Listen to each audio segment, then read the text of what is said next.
এক মহিলা মারা গেল। অপর একজন মহিলা তার মৃতদেহকে গোসল দিতে লাগলেন। গোসল দেওয়ার সময় তার হাত যখন মৃত মহিলার উরুতে পৌঁছালো, তখন তার আশেপাশে থাকা কয়েকজন মহিলাকে তিনি বললেন, তোমরা কি জানো এই যে মহিলাটি মারা গেছে সে কিন্তু অমুক পুরুষের সাথে ব্যভিচারে লিপ্ত হয়েছিল।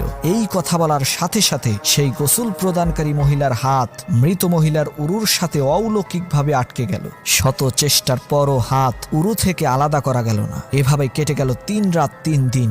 এই মহা সমস্যা সমাধানের জন্য ইমাম মালিককে ডেকে আনা হলো। তিনি গোসল প্রদানকারী মহিলাকে জিজ্ঞেস করলেন, তুমি যে এই মৃত ব্যক্তির নামে অপবাদ দিয়েছ, এই বিষয়ে কি 4 জন সাক্ষী দেখাতে পারবে? সে বলল না। ইমাম মালিক বললেন, পবিত্র কোরআনের বিধান অনুযায়ী মিথ্যা অপবাদের শাস্তি হিসেবে এই মহিলাকে 80টি বেতের আঘাত করা হোক। তাকে 80টি বেতের আঘাত করা হলো। সাথে সাথে মৃত মহিলার উরু থেকে তার হাত খসে গেল।